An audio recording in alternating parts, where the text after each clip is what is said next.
मेरी ऊर्जा के स्रोत प्यारे बच्चों, सदा खुश रहो। ईश्वर तुम्हारी हर मनोकामना पूरी करे और सफलता तुम्हारे कदम चूमे। कबीर, आज हम कबीर पढ़ने जा रहे हैं। आज की इस वीडियो में मैं आपको कबीर से संबंधित कुछ जानकारियां दे रही हूँ। आपके 3 तरीके के प्रश्न कबीर में से बनते हैं। सबसे पहला, कबीर की काव्यगत विशेषताएं, और यदि काव्यगत विशेषताएं आप कर लेते हैं तो उसी में से ही प्रश्न बन जाता है कबीर की भक्ति भावना पर प्रकाश डालिए, यानी कि कबीर की भक्ति की विशेषताएं बताइए। और कबीर कवि है या समाज सुधारक, ये बहुत ही इंपॉर्टेंट क्वेश्चन है जो आपको अपने एग्जाम में ज्यादातर आपके प्रश्न पत्र में आपको देखने को मिलता है।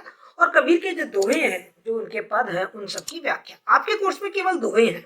आपने देखा होगा गुरुदेव को अंग और सुमरिन को अंग और विरह को अंग, इसमें 4-4 दोहे आपके कोर्स में। तो आज की इस वीडियो में मैं आपको ये सारी चीजें स्पष्ट करने की कोशिश करूंगी। बेटा, आप सब जानते हैं कि कबीर भक्ति काल के कवि हैं, और भक्ति काल में भी कबीर निर्गुण धारा की ज्ञानाश्रय शाखा के कवि है। अब ये निर्गुण धारा का क्या मतलब है? निर्गुण भक्ति 2 प्रकार की है ना।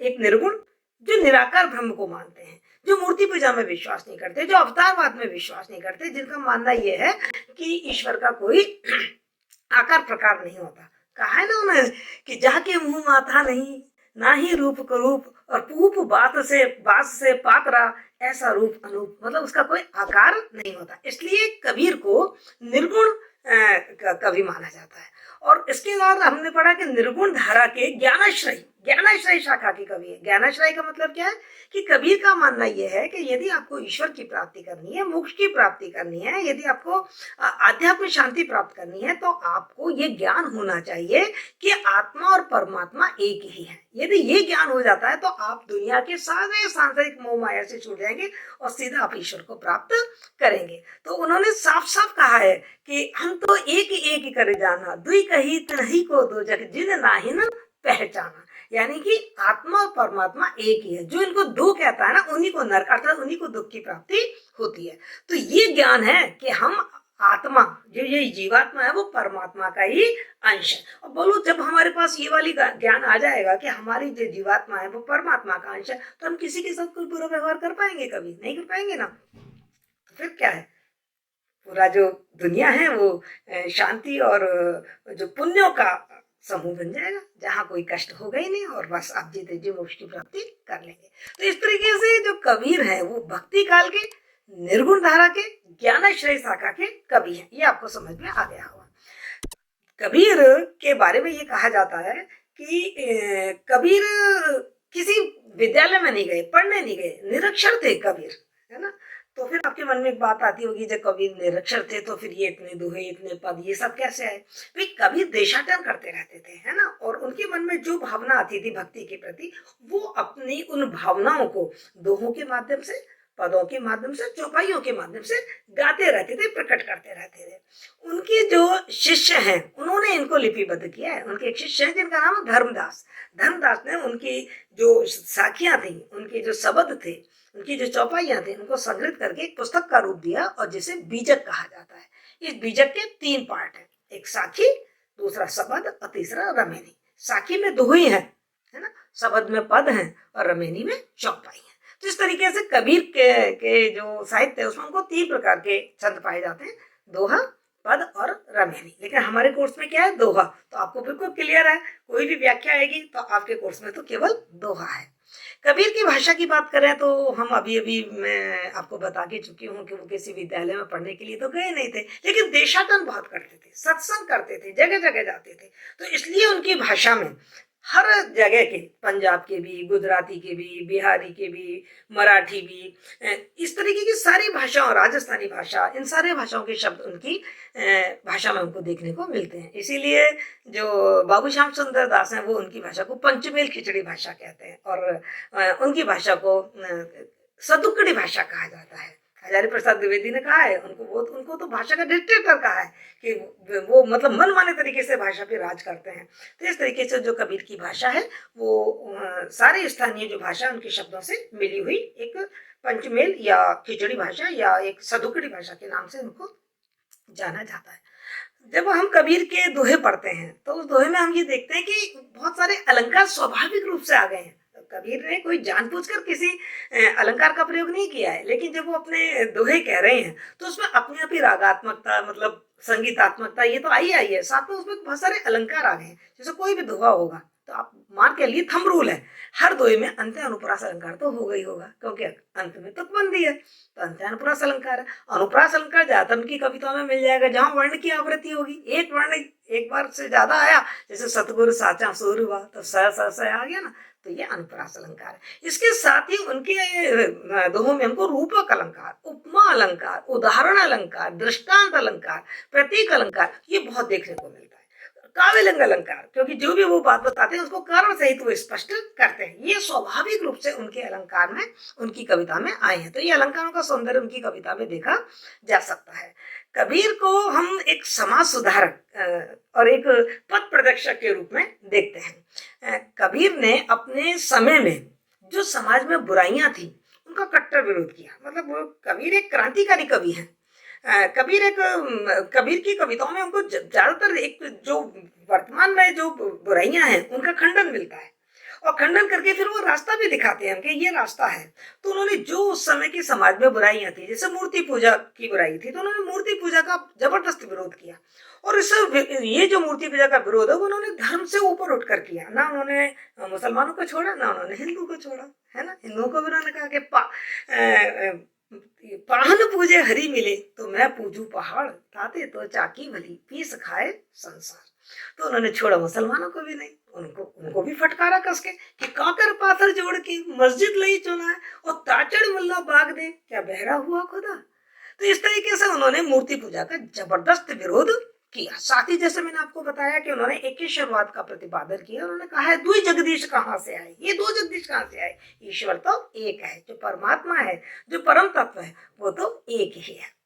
और उसके लिए भी उन्होंने कहा कि वो परमात्मा है और हम सब जीवात्मा है, हमारी जो आत्मा है वो उसी परमात्मा का अंश है। हम तो एक एक कर जाना, है ना, एक ही पवन, एक ही पानी, एक ही तत्व समाना, और एक ही खाक गड़े सब भांडे, एक ही कोहरा साना, सब कुछ एक ही है, सब एक ही तत्व है और उसी का ये अलग अलग रूप हमको देखने को मिलता है।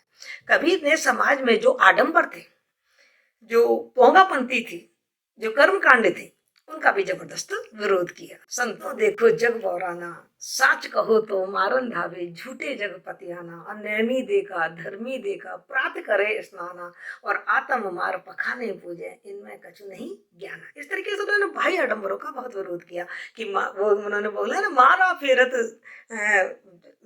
फिरत युग गया, गया ना मन का फेर, कर का मन का डार दे, मन का फेर। तो इस तरीके से उन्होंने कर्मकांड के लिए साफ साफ मना किया और उसका खंडन किया, उसका विरोध किया। और साथ ही उन्होंने सदाचार, सद आचरण, इन पर बहुत जोर दिया। उन्होंने कहा है ना कि बड़ा भया तो क्या भया, जैसे पेड़ खजूर, पंथी को छाया नहीं, फल लगा तो तीर, परोपकार करिए। साथ ही उन्होंने कहा है कि साच बरोबर तप नहीं और झूठ बरोबर पाप, और जाके हृदय साच है बाके हृदय आप। तो इस तरीके से उन्होंने सदाचार पर, संतोष धर्म पे, उन्होंने कहा कि सारे धन, यदि संतोष धन आपके पास है तो सारे धन आपके लिए धूल के बराबर है ना। उन्होंने लोभ लालच के लिए मना किया कि रूखी सूखी खाए के ठंडा पानी पी, व देख पराई चुपड़ी मत ललचावे जीव, है ना। इस तरीके से उन्होंने सदाचार पे जोर दिया, बजाय कर्म कांड के उन्होंने सद आचरण पे जोर दिया, और साथ ही ज्ञान पर जोर दिया। उन्होंने सज्जन पुरुष की पहचान बताई है। उन्होंने कहा साधु ऐसा चाहिए जैसा सूप स्वभाव, सार सार को गही ले थोता दे उड़ाए। उन्होंने जाति पाति का बहुत विरोध किया। उनके लिए जो व्यक्ति सद आचरण करता है वह मनुष्य है बस, और फिर उसकी कोई जाति धर्म नहीं है। उन्होंने कहा है कि जाति न पूछो साधु की, पूछ लीजिए ज्ञान। मतलब मनुष्य की जो कीमत होनी चाहिए वो ज्ञान से होनी चाहिए, उसकी जाति के आधार पर उसका महत्व नहीं होना चाहिए। उन्होंने जो धार्मिक विद्वेष था, जो सांप्रदायिकता थी, उसका भी विरोध किया। उन्होंने कहा हिंदू कहे मोई राम प्यारा, तुर्क कहे रहीमाना, और आपस में दो लड़ हुए कोई मरम ना जाना। उन्होंने प्रेम को बड़ा महत्व दिया कि प्रेम के माध्यम से हम सब मिलजुल कर रहे हैं। कहा है ना, तो उन्होंने कहा जो पोती पड़ पड़े जगमुआ, पंडित भया ना पोए, और ढाई आकर प्रेम का पढ़े सब पंडित हो। लेकिन उन्होंने कहा ये प्रेम का रास्ता आसान नहीं है। इस प्रेम को करने के लिए ईश्वर से प्रेम कर, ईश्वर से प्रेम और आपस में जो प्रेम की भावना है, ये बड़ा कठिन रास्ता है, बड़ा साधना का रास्ता है। उन्होंने कहा है कि ये तो घर है प्रेम का, खाला का घर नाई, और शीर्ष उतारे भूवि धरे सो घर ईश्वर जाए। इस तरीके से जो कबीर हैं उन्होंने प्रेम का, सतगुरु और ये सारा जो रास्ता उन्होंने बताया वो उन्होंने सतगुरु का बड़ा महत्व बताया। उन्होंने कहा ये सारा जो ज्ञान है वो हमें गुरु के माध्यम से मिलता है। और गुरु भी कैसा? सतगुरु। कहा है ना, गुरु गोविंद दो खड़े काके लागू पाए, बलिहारी गुरु आपने गोविंद बताए। मतलब उन्होंने गुरु को तो गोविंद से भी ऊपर रख दिया है। गुरु कुम्हार शशकुंभ है, गड़गड़ काढ़े कोट, और अंदर हाथ सहार दे और बाहर वाहे चोट। जो गुरु है वो बड़ी कठोरता के साथ शिष्य के साथ पेश आता है, क्योंकि वो उसके दुर्गुणों को दूर करना चाहता है ना। सतगुरु साचा सूर्यवा शब्द जो बाइया एक, और लागत ही में मिल गया पड़ा कलेजे छे। तो इस तरीके से उन्होंने गुरु की महत्ता हमारे सामने बताई। वो माया का विरोध करते हैं, वो इस संसार को पानी केरा बुलबुला बताते हैं। जैसा पानी का बुलबुला होता है ना, वैसा वो इस संसार को बताते हैं कि संसार तो नश्वर है, ये क्षणिक है, सदैव रहने वाला नहीं है। चिरंतन तो कौन है? परमात्मा है। वो परम तत्व ही चिरंतन और शाश्वत है। तो इसलिए जो कबीर है वो कवि तो है ही, कवि के साथ साथ वो एक समाज सुधारक, एक क्रांतिकारी पुरुष के रूप में हमारे सामने आते हैं, जो कि समाज में, उस समाज में जो भक्ति काल का समाज है, जो 13वीं 14वीं सदी का समाज है, उस समय उन्होंने इतना, मतलब मैं कहूंगी कि आज के समय की सोच से भी वो आगे उनकी सोच थी। तो इस तरीके से जो कबीर है वो क्रांतिकारी पुरुष है।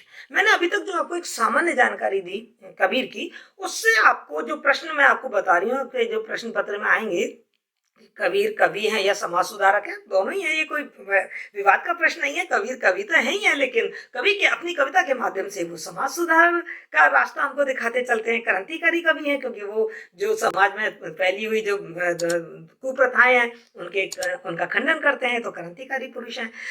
इस तरीके की कवि उदाहरण देते हुए आप कबीर की भक्ति की विशेषताएं और कबीर द्वारा किए गए जो समाज सुधार के कार्य उनके बिंदु बनाते जाइए और उदाहरण देकर उनको समझाते जाइए।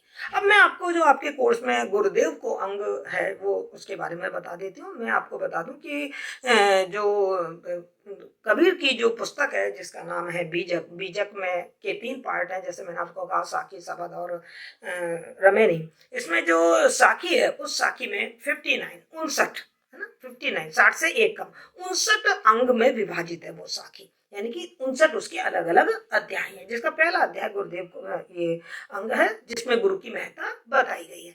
मैं जो आपके कोर्स में दोहे हैं उनको थोड़ा सा स्पष्ट आपके सामने कर देती हूँ। पहला दोहा जो आपके कोर्स में है वो है, सतगुरु साचा सूर्यवा शब्द जो भैया एक, और लागत ही में मिल गया पड़ा कलेजे छेक। अब देखो इसका भावार्थ तो मैं आपको बताऊंगी, लेकिन मैं आपको साथ के साथ इसकी व्याख्या करना सिखा रही हूँ। जब आपके कोर्स में आपके प्रश्न में ये आ जाए और आपको इसका उत्तर लिखना हो, इसकी व्याख्या करें, तो आप क्या करेंगे कि सबसे पहले आप इसका संदर्भ और प्रसंग लिखेंगे। तो जब इसका संदर्भ लिखेंगे तो क्या लिखेंगे कि किसके द्वारा रचा हुआ है। उपरोक्त जो दोहा है वो भक्तिकालीन निर्गुण धारा के, ज्ञानाश्रय धारा के जो कवि हैं कबीर, उनके द्वारा रचित पुस्तक कौन सी है? बीजक। बीजक में भी कहाँ से? साखी में से, और साखी में से भी कौन से? गुरुदेव के अंग से उद्धृत है, वहां से ली गई है। ये आपका संदर्भ हो गया। प्रसंग क्या बताएंगे कि प्रस्तुत दोहे में गुरु की महत्ता बताई है, गुरु को सूरमा बताया है, सूरवीर बताया है, ये प्रसंग हो गया।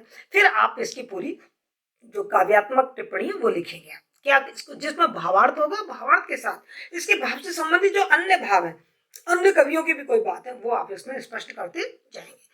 तो सतगुरु साचा सूरमा, कबीर कह रहे हैं कि जो सतगुरु है, देखो यहाँ पे ध्यान रखना, केवल गुरु की बात नहीं कही गई है, किसकी बात की गई है? सतगुरु, यानी कि गुरु भी कैसा होना चाहिए?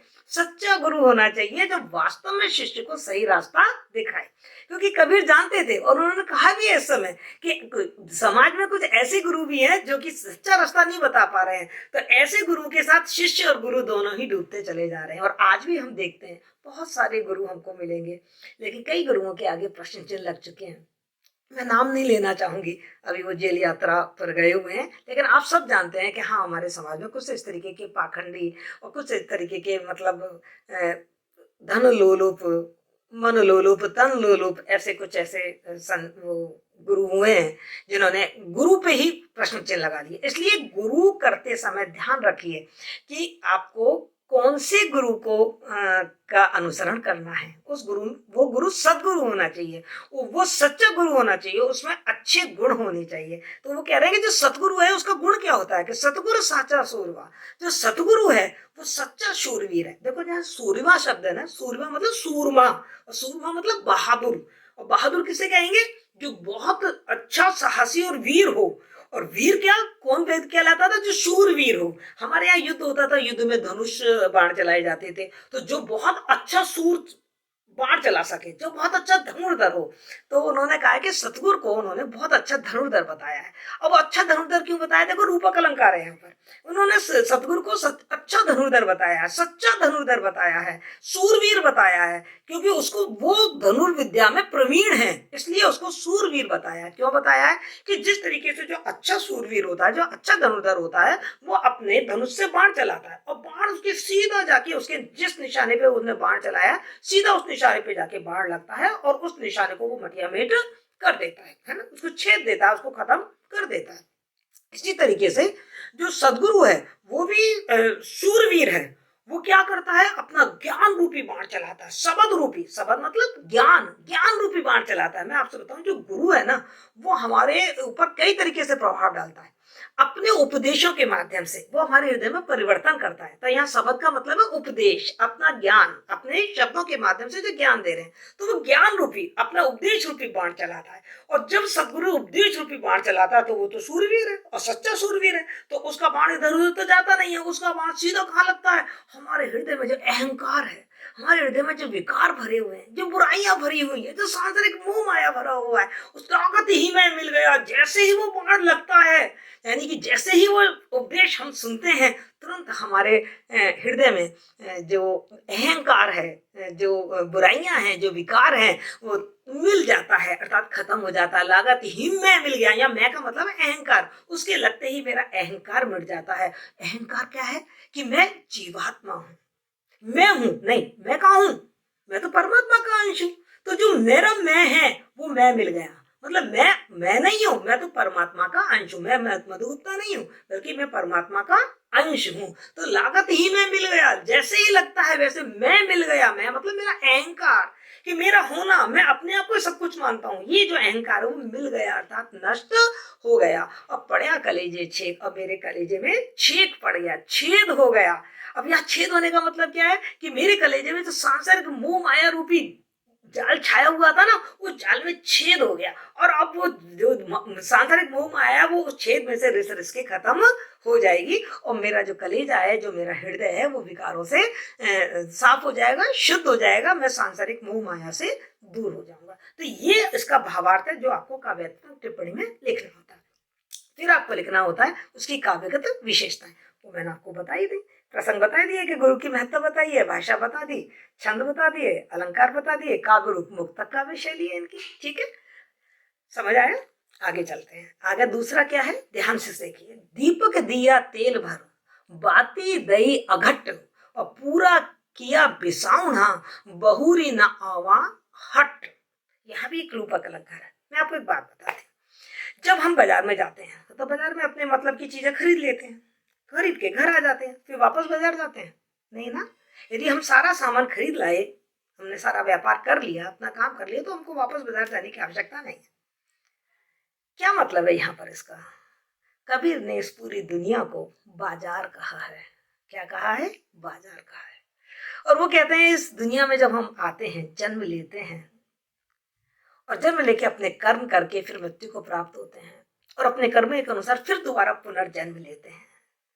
कबीर पुनर्जन्म में विश्वास करते थे, और कबीर का कहना यह है कि ये पुनर्जन्म क्यों होते हैं, क्योंकि हम अपना कर्म कर रहे हैं, इस तरीके के कर्म कर रहे हैं कि हम परमात्मा से नहीं मिल पाते, हमारी आत्मा परमात्मा में विलीन नहीं हो पाती है, बल्कि हमारी आत्मा फिर नया नया जन्म लेती रहती है और कष्ट भोगती रहती है। तो जीवन का अंतिम लक्ष्य क्या है? मोक्ष की प्राप्ति करना, यानी कि पुनर्जन्म नहीं लेना और आत्मा का परमात्मा में मिल जाना। अब ये कब होगा? तो जैसा कि मैंने आपसे कहा है कि कबीर मतलब जो भी ज्ञान देते हैं और लेते हैं वो अपने गुरु के माध्यम से लेते हैं। तो वो अपनी बात बता रहे हैं कि मेरे गुरु ने मेरे साथ क्या किया है। मेरे गुरु ने दीपक दिया तेल भर, मेरा जो गुरु है उसने मुझे दीपक दिया है जिसमें तेल भर कर दिया है। दीपक किसका दिया? ज्ञान रूपी दीपक। देखो रूपक अलंकार, ज्ञान रूपी मेरे को ज्ञान दिया है और उसमें भक्ति रूपी तेल भर दिया है। तो दीपक दिया तेल भर, मुझे दीपक दिया, ज्ञान का दीपक दिया जिसमें भक्ति रूपी तेल भर दिया है। रूपक अलंकार समझ में आ रहा है ना। और बाती दही अघट, और उसमें फिर एक कभी ना घटने वाली, कभी ना समाप्त होने वाली बाती रख दी है। बाती का मतलब ईश्वर का स्मरण रूपी, ईश्वर की स्मृति, उनका भजन करने वाला, उनका स्मरण करना, नाम स्मरण करना, नाम स्मरण रूपी जो बत्ती है वो उसमें डाल दी। अब देखो रूपक, देखो दीपक है, दीपक में तेल भरा हुआ है और उसमें बत्ती है, तभी तो जल पाएगी। तो बस वो दीपक है, वो ज्ञान है, ज्ञान में भक्ति है, और भक्ति में उन्होंने नाम स्मरण, ईश्वर की जो स्मृति रूपी है बत्ती लगा दिया। जब दीपक में तेल भरा होता है तो कभी भी देख लीजिए आप, दीपक जलता रहेगा पर बत्ती खत्म नहीं होती है।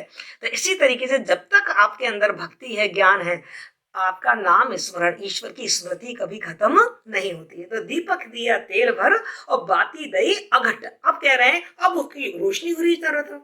तो कबीर कह रहे हैं कि उस रोशनी में, मतलब मेरे पास ज्ञान है, भक्ति है, ईश्वर का नाम स्मरण है, और उसके प्रकाश में मैंने अपने जीवन को जिया है, पूरा किया बिसावना। उसी पूरा किया बिसावना का मतलब क्या है? मैंने अपना व्यापार पूरा किया, अर्थात मैंने अपने जीवन को जिया। जीवन की जितनी भी क्रियाकलाप है उनको मैंने उसी ज्ञान के प्रकाश में पूरे किए हैं। बहुरी ना आवो हट, इसलिए मैं इस हट मतलब इस बाजार में, इस संसार रूपी बाजार में दोबारा नहीं आऊंगा, क्योंकि मैंने जो भी कर्म किए हैं वो कर्म कैसे हैं? ज्ञान से परिपूर्ण है, भक्ति के माध्यम से किए हैं, और नाम, भगवान का नाम का मैं स्मरण करता रहा हूं, इसलिए मेरी आत्मा परमात्मा में विलीन हो जाएगी, मुझे पुनर्जन्म नहीं लेना पड़ेगा। तो यहाँ भी उन्होंने गुरु की महत्ता बताई है कि गुरु ही हमको वो ज्ञान, गुरु ही की कृपा से वो भक्ति, गुरु की कृपा से हमका नाम स्मरण का जो प्रसाद है वो मिलता है, जिससे कि हम अपने जीवन को बिना किसी मोह माया के जी पाते हैं। और जबकि बिना किसी मोह माया के और सांसारिक इन जो विकार हैं, सांसारिक जो मोह माया, उससे विरक्त होकर जब हम अपना जीवन जीते हैं तो ये आत्मा परमात्मा में मिलकर मोक्ष को प्राप्त कर लेती है। क्लियर? समझ में आया? आगे देखिए, गुरु गोविंद तो एक है, दूजा यह आकार, और आपा मेट जीवन मरे तो पावे करतार। गुरु की महत्ता बताइए। याद है एक ऐसा दोहा हमने और भी पढ़ा, गुरु गोविंद दोऊ खड़े, काके लागू पांव, बलिहारी गुरु आपने गोविंद दियो बताया। मतलब वहां तो उन्होंने गुरु को गोविंद से भी बढ़कर बताया। ये बात यही कह रहे हैं वो कि गुरु गोविंद तो एक है। वो कहते हैं गुरु और गोविंद अलग अलग नहीं है, गुरु और गोविंद एक है। देखो मैं बार बार आपसे एक बात बता दूं कि जो कबीर हैं वो निर्गुण ब्रह्म का उपासक है। अब आप कहेंगे मैडम गोविंद शब्द आया है, इनके दोहे में राम शब्द बहुत आता है, पदों में राम बहुत आता है। तो ध्यान रखिए, कबीर के जो राम शब्द आता है, कबीर का जो गोविंद है वो कोई अवतार नहीं है। कबीर का राम दशरथ पुत्र राम नहीं है। कबीर के गोविंद यशोदा के दुलारे गोविंद नहीं है, बल्कि ये परमात्मा का ही प्रतीक है, जो निर्गुण ब्रह्म का प्रतीक माना गया है। मतलब उन्होंने इन नामों से जरूर उनको बुलाया है, लेकिन वो इस अवतार में विश्वास नहीं करते। उस परमात्मा को भी गोविंद राम किसी नाम से भी पुकार लो परमात्मा को, तो ठीक है ना। तो उन्होंने कभी गोविंद के नाम से, कभी राम के नाम से उनको पुकार लिया है। तो वो कहते हैं गुरु गोविंद तो एक है, गुरु और परमात्मा तो एक ही है। मतलब गुरु का काम क्या होता है? उस परमात्मा तक पहुंचाना। तो वो कह रहे हैं गुरु और गोविंद इन दोनों का महत्व एक है, गुरु गोविंद दोनों अलग अलग नहीं है। दूजा यह आकार, तो फिर दोनों में अंतर क्या है? वो कहता है जैसे ईश्वर है वो तो सब तरफ नहीं पहुंच पाता, प्रकट नहीं हो पाता, वो तो निर्गुण है, निराकार है, वो तो प्रकट नहीं हो पाता। तो भक्तों को राह दिखाने के लिए एक तरीके से वो गुरु के रूप में हमारे सामने आता है। गुरु फिर हमको रास्ता बताता है कि किस तरीके से हमको ईश्वर की प्राप्ति करनी है, क्या ज्ञान है और ज्ञान को कैसे प्राप्त करना है, जीवन को कैसे जीना है। तो कह रहे दोनों में यदि कोई अंतर है तो सिर्फ यही अंतर है कि जो गोविंद है वो तो निराकार है ना, उसका कोई आकार नहीं है, और जो गुरु है वो मनुष्य रूप में हमारे सामने प्रकट हो जाता है, जो हमें ईश्वर का रास्ता बताता है। तो दोनों एक हैं, बस उनमें अंतर है तो आकार का ही अंतर है कि गोविंद निराकार है और उसी का साकार रूप है वो गुरु है। क्लियर? कितनी बड़ी बात बताई उन्होंने कि गुरु गोविंद एक है, मतलब गोविंद का ही जो साक्षात रूप है, जो मनुष्य रूप है, वो गुरु है। आपा मैं मैट जीवत मरे तो पावे करतार। अब वो गुरु करता क्या है? गुरु को इतना महत्व क्यों दिया है? वो कहता है आपा मैट, वो हमारा आपा मैटता है, अर्थात हमारा अहंकार खत्म करता है। हमारे अंदर जो है ना कि मैं हूं, मैं जीवात्मा हूं। ज्ञान क्या है? कबीर के अनुसार ज्ञान यही तो है कि ये जो जीवात्मा है, जो आत्मा है, वो परमात्मा का ही अंश है, और ये जीवात्मा हमेशा उस परमात्मा से मिलने के लिए तड़पती रहती है। तो गुरु क्या करता है? गुरु हमको ज्ञान देता है, हमारा आपा बैठता है, हमारा ये निजत्व है कि हम आत्मा परमात्मा से अलग है। हम अपने आप को जीवात्मा मानते रहते हैं, अपने आप को ये शरीर मानते रहते हैं, अपने आप को कोई इंसान, कोई नामधारी व्यक्ति मानते रहते हैं।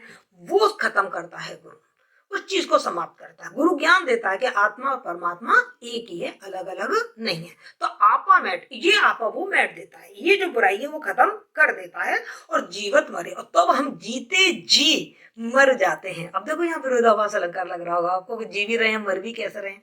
जी तो रहे हैं क्योंकि हमारी सांसें चल रही हैं, शारीरिक रूप से हम तो जी रहे हैं, लेकिन आध्यात्मिक रूप से हम मर चुके हैं। क्यों मर चुके हैं? क्योंकि ये सांसारिक मोह माया का अब हमारे ऊपर कोई असर नहीं है। हम इससे निसंग होकर, इससे निरपेक्ष होकर जीवन जी रहे हैं, यानी कि इनके लिए हम मरे हुए हैं, सांसारिक मोह माया के लिए हम मरे हुए हैं। तो जो व्यक्ति जिस पर गुरु की कृपा हो जाती है, और गुरु की कृपा से जिसका आपा मिट जाता है, जिसका अहंकार मिट जाता है, जिसकी बुराइयां मिट जाती हैं, सांसारिक विकार खत्म हो जाते हैं, वो व्यक्ति जीते जी भी मर जाता है। अर्थात सांसें जरूर चल रही हैं, लेकिन उसको मोक्ष की प्राप्ति हो जाती है, क्योंकि वो इस ज्ञान को जान लेता है कि आत्मा परमात्मा एक है। उसकी आत्मा परमात्मा से मिल जाती है, उसकी जीवात्मा परमात्मा से मिल जाती है, और वो सांसारिक मोह माया से दूर होकर अपना जीवन जीता। तो पावे करता, तब फिर वो करता अर्थात ईश्वर को प्राप्त कर लेता है। क्लियर? यहाँ भी अपने गुरु की महत्ता देखी। एक और देख लेते हैं। निहचल निधि मिलाई तत्, सतगुरु साहस धीर, और निपजी में साजी घड़ा, बांटे नहीं कबीर। कबीर कह रहे हैं कि जो मेरे गुरु हैं, जो सदगुरु होता है, वो बहुत साहसी होता है, हिम्मत नहीं हारता है। कई बार ऐसा होता है कि जो शिष्य होता है वो कठिन साधना से घबरा जाता है, वो सांसारिक मोह माया से दूर नहीं रह पाता, वो अपनी इंद्रियों का निग्रह नहीं कर पाता, वो अपने लालच और लोभ पे नियंत्रण नहीं रख पाता है, और पुनः वो संसार में प्रवृत्त होने की कोशिश करता है। लेकिन जो गुरु होता है, सच्चा गुरु होता है, वो बहुत तो साहसी है, वो उस शिष्य को उस गलत रास्ते पे जाने नहीं देता, और बड़ा धैर्य रखता है। उसे मालूम है कि ये कठिन साधना है, ये मतलब क्षणों की या मिनटों की या घड़ियों की बात नहीं है, इसमें तो पूरे जन्म की साधना लग जाती है। तो धैर्य पूर्वक जो गुरु है, पूरे धैर्य के साथ, पूरे साहस के साथ हमको ये ज्ञान देता है कि आत्मा और परमात्मा एक है, और हमें इस माया से, इस बाह्य आडंबरों से, इस पूर्वपंथी से, इस दिखावे से सबसे दूर रहकर और आत्मा परमात्मा की एकता में विश्वास करना है। और सब जीव में आत्मा है, तो सभी जीवों के साथ हमको समान व्यवहार करना है। तो गुरु ये जो ज्ञान है, निहिचल निधि में, गुरु इस निधि से, इस ज्ञान से जो कभी खत्म नहीं होता, निहिचल मतलब जो अनंत है, जो अविचल है, जो कभी ना समाप्त होता है, वो जो असीम है, जो अमर है, जो समाप्त तो होता ही नहीं है, ऐसी निधि, निधि मानी भंडार, ऐसा मतलब परमात्मा रूपी जो भंडार है, जो ज्ञान रूपी जो भंडार है, उस भंडार से जो गुरु है वो बड़े साहस और धैर्य के साथ हमको मिला देता है। कबीर कह रहे हैं उसने मुझे मिला दिया है, उस गुरु ने बड़े साहस और धैर्य के साथ मुझे उस निश्चल निधि से मिला दिया है, उस परमात्मा का साक्षात्कार करवा दिया है। अब कबीर क्या कह रहे हैं कि निपजी में साजी गणा, जो निपज होती है, जब उपज होती है, जो उपजाऊ होती है, जब आपके पास बहुत धन संपत्ति समृद्धि होती है, तो बहुत लोग उसमें साझेदार बन जाते हैं, बहुत लोग आ जाते हैं जो उसमें साझेदारी करना चाहते हैं, आपके साथ आ जाते हैं। लेकिन कबीर कहते हैं कि नहीं, निपजी में साझी गणा है, बहुत सारे हैं जो मेरी इस जो परमात्मा आनंद है, मेरा जो आध्यात्मिक आनंद है, इसमें इसको बहुत लोग बांटना चाहते हैं, पर बांटे नहीं कबीर उसको बांट नहीं सकता, और बांटी नहीं जा सकती। ये तो बड़ी एक निजी, ये तो अनुभूति है, ये तो बड़ी, ये जो आनंद अनुभूति है, ये बहुत ही निजी है, जो कि किसी और अनिर्वचनीय है, जिसे वचनों में भी नहीं मतलब बताया जा सकता, अलौकिक है, जिसे दिखाया नहीं जा सकता। ये केवल उसी व्यक्ति को महसूस हो सकती है जिसने वो कठिन साधना करके और परमात्मा का दर्शन, परमात्मा का साक्षात्कार कर लिया है। इसको किसी के साथ बांटा नहीं जा सकता। तो कबीर ने यहाँ पे यही कहा है कि कबीर भी इसको किसी के साथ बांटना नहीं चाहेंगे, क्योंकि ये बहुत ही अलौकिक आनंद की अनुभूति है जिसे बांटा ही नहीं जा सकता। तो आज हमने ये 4 दोहे पढ़े बेटा, और 4 दोहों का भावार्थ बताया और व्याख्या करने का तरीका बताया मैंने आपको, व्याख्या कैसे करनी है। और साथ ही मैंने आपको ये बताया कि कबीर से संबंधित कौन कौन से प्रश्न आपके एग्जाम में आ सकते हैं। आज हमने गुरुदेव को अंग पढ़ा है, कल हम सुमरन को अंग और विरह को अंग पढ़ेंगे। और ये सारे जो दोहे हैं वो कहीं ना कहीं उदाहरण के रूप में आपके काम आएंगे। जब आप पढ़ेंगे कि कबीर की भक्ति में विरहानुभूति है, तो आप जो विरह को अंग है उसके उदाहरण दे सकते हैं। जब आप पढ़ेंगे कि कबीर ने नाम स्मरण पे बहुत जोर दिया है, तो आप जो सुमिरन को अंग है इसमें से उदाहरण दे देंगे। जब आप बताएंगे कि गुरु की महत्ता बहुत बताई है, तो जो गुरुदेव को अंग है इसमें से आप उदाहरण देकर स्पष्ट कर सकते हैं। तो इस प्रकार मैंने आज आपको कबीर के बारे में बड़ी मूलभूत जानकारियां दी हैं। यदि आपको कोई भी दिक्कत आ रही हो, है ना, तो आप जरूर मुझे कमेंट बॉक्स में बताएं कि मैडम इस चीज़ को हम दोबारा समझाना चाहते हैं, तो मैं आपको दोबारा समझाऊंगा। Thank you so much.